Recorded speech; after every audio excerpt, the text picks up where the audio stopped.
Hi weavers, మా సుమన్ టీవీతో కలిసి పనిచేయడానికి 2 నుంచి 5 సంవత్సరాల అనుభవం ఉన్న యూట్యూబ్ ఎస్ఈఓస్ కావాలను. ఆసక్తి ఉన్న అభ్యర్థులు క్రింద స్క్రోల్ అవుతున్న నెంబర్కి వెంటనే సంప్రదించండి. హాయ్ హలో, రోజుకి 1 కోటి మందికి పైగా వ్యూవర్షిప్ని సంపాదించుకున్న సుమన్ టీవీ నెట్వర్క్ ఇప్పుడు సరికొత్త పంథాలో అడుగు వేయబోతోంది. సుమన్ టీవీ నెట్వర్క్ని జిల్లాల వారీగా ప్రారంభించబోతోంది. ఫ్రాంచైజీస్ కోసం ఆసక్తి కలిగిన వారు క్రింది నెంబర్ని సంప్రదించగలరు. ఓం శ్రీ గురుభ్యో నమః. శ్రీ మహాగణాధిపతయ నమః. శ్రీమాత్రే నమః. సుమన్ టీవీ ప్రేక్షకులకు నమస్కారం. ధనుర్మాసంలో వచ్చేటటువంటి శుద్ధ ఏకాదశిని వైకుంఠ ఏకాదశి లేక ముక్కోటి ఏకాదశి అని పిలుస్తారు.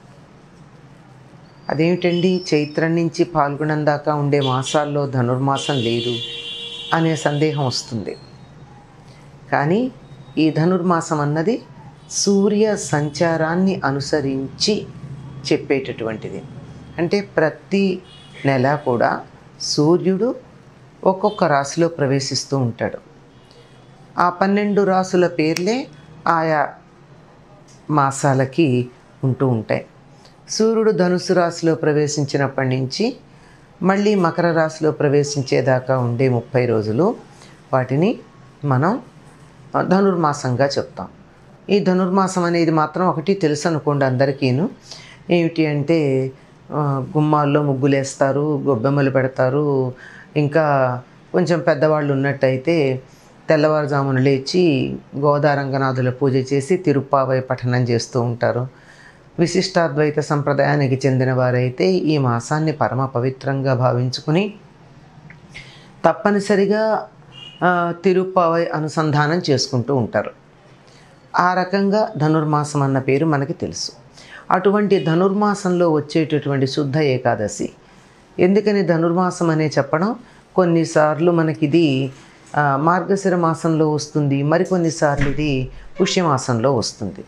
ఇట్లా వచ్చేటటువంటి ఈ శుద్ధ ఏకాదశిని ముక్కోటి ఏకాదశి అంటారు. ముక్కోటి అంటే దేవతలు 3 కోట్ల మంది, 33 కోట్ల మంది అనుకోండి. కోటి అంటే అంతులేనటువంటి సంఖ్య అనే అర్థంలో 33 దేవతా వర్గాలు ఉన్నాయి. వాళ్ళని 33 కోట్ల దేవతలు అంటారు.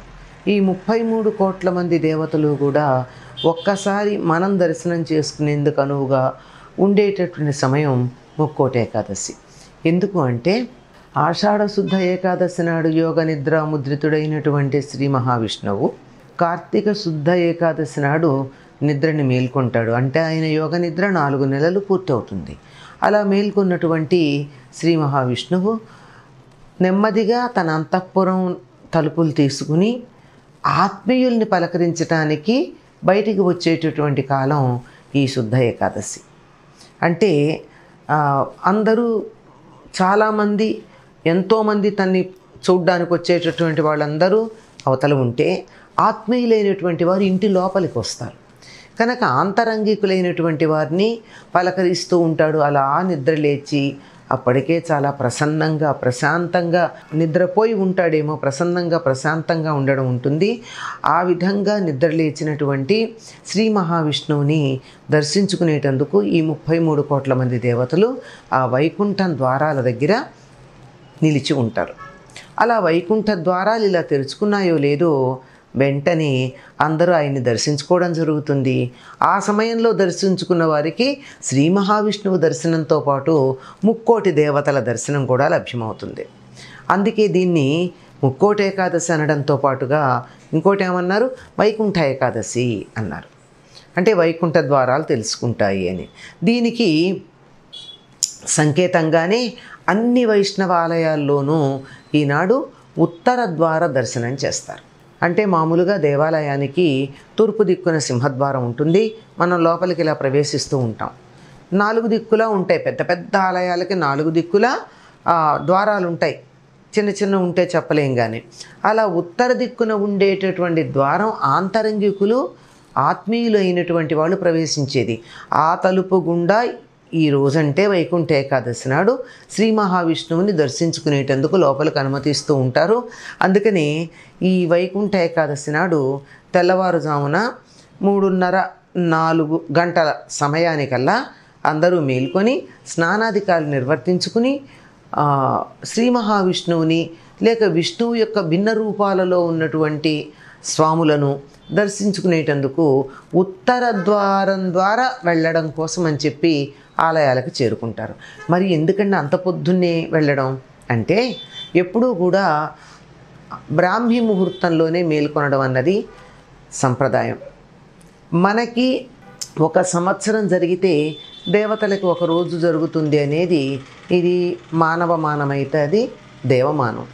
అలా జరిగేటప్పుడు ఆయన లేచి బయటకు వచ్చేది ఆ శ్రీ మహావిష్ణువు యొక్క బ్రాహ్మీ ముహూర్తం. ఆయనే బ్రాహ్మీ ముహూర్తంలో లేచినప్పుడు మనం ఆయన దర్శనం చేసుకోవడానికి బ్రాహ్మీ ముహూర్తంలో లేచి వెళ్ళక్కర్లేదా?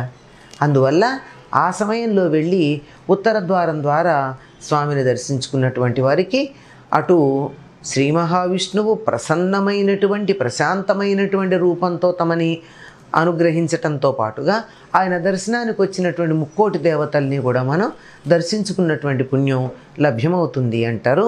అందుకే ఇది వైకుంఠ ఏకాదశి లేక ముక్కోటి ఏకాదశి అని చాలా ప్రసిద్ధమైంది. సంవత్సరమంతా అన్ని ఏకాదశులకి ఉపవాసం ఉండడం అన్నది ఒక పద్ధతి. సంవత్సరంలో 24 ఏకాదశులు ఉంటాయి. అన్నిటికీ ఉపవాసం ఉండలేనటువంటి వాళ్ళు కనీసం ఈ వైకుంఠ ఏకాదశి కన్నా ఉపవాసం ఉండడం అన్నది ఉంది. తప్పనిసరిగా ఈనాడు అందరూ ఉపవసిస్తారు. ఉపవాసం అంటే కూడా అన్నం తినకుండా ఉండడం మాత్రమే కాదండి, అన్నం తినకుండా ఉండడం ఒక భాగం అందులో. అంటే మన నిత్యం తిన్నట్టుగా ఆహారం కడుపు నిండా తిన్నట్టయితే ధ్యానం చేయాలన్నా పూజ చేయాలన్నా కాస్త పొట్ట బరువుగా ఉండడంతో అలా కునుకు రావడమో కొళ్ళు మూతలు పడ్డమో బద్ధకం రావడమో జరుగుతుంది. అవేమీ లేకుండా చురుకుగా ఉండాలి అంటే తేలికపాటి ఆహారం ఉండాలి. అంటే నీరసం రాకుండా ఉండాలి, అట్లాగని జీర్ణక్రియ బాగా జరగవలసినటువంటి అవసరం లేకుండా ఉండాలి.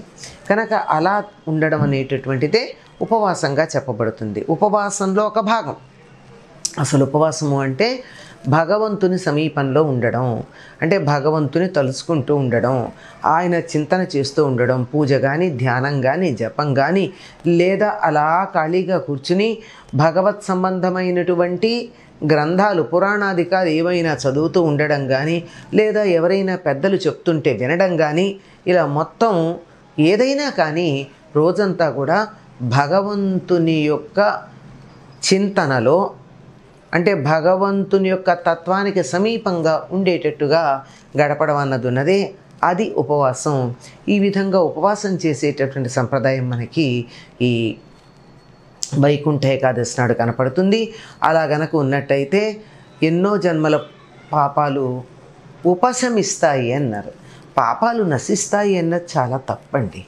నశించవు, ఎందుకంటే చేసింది చేసినట్టు అనుభవించాల్సిందే. అయితే భగవంతుడి కరుణ ఉన్నదే అది ఏం చేస్తుందంటే దానివల్ల వచ్చేటటువంటి దుష్ఫలితాలు ఏవైతే ఉన్నాయో వాటిని తట్టుకుని అధిగమించే శక్తి వస్తుంది. దెబ్బ తగలడం తప్పదు, ఆ తగిలినటువంటి దెబ్బని తట్టుకోలేకుండా అని ఏడవడం మామూలుగా జరిగితే ఈ భగవంతుని కరుణ ఉంటే ఆ దెబ్బని తట్టుకుని పర్వాలేదులే, ఆటల్లో అరటిపండేలే అని దాన్ని తట్టుకుని ముందుకు వెళ్ళిపోగలిగినటువంటి ధైర్యం కలుగుతుంది. అటువంటి శక్తి ఈ వైకుంఠ ఏకాదశి నాడు ఉపవాసం చేసి స్వామిని దర్శించుకుని రోజంతా ఆయన ధ్యానంలో లేక జపంలో కీర్తనలో కాలం గడిపితే లభ్యమవుతుంది అని చెప్పి మనకి పెద్దలు చెప్తూ ఉంటారు. స్వస్తి. Hi hello. రోజుకి 1 కోటి మందికి పైగా వ్యూవర్షిప్ని సంపాదించుకున్న సుమన్ టీవీ నెట్వర్క్ ఇప్పుడు సరికొత్త పంతాలో అడుగు వేయబోతోంది. సుమన్ టీవీ నెట్వర్క్ని జిల్లాల వారీగా ప్రారంభించబోతోంది. ఫ్రాంచైజీస్ కోసం ఆసక్తి కలిగిన వారు క్రింది నెంబర్ని సంప్రదించగలరు.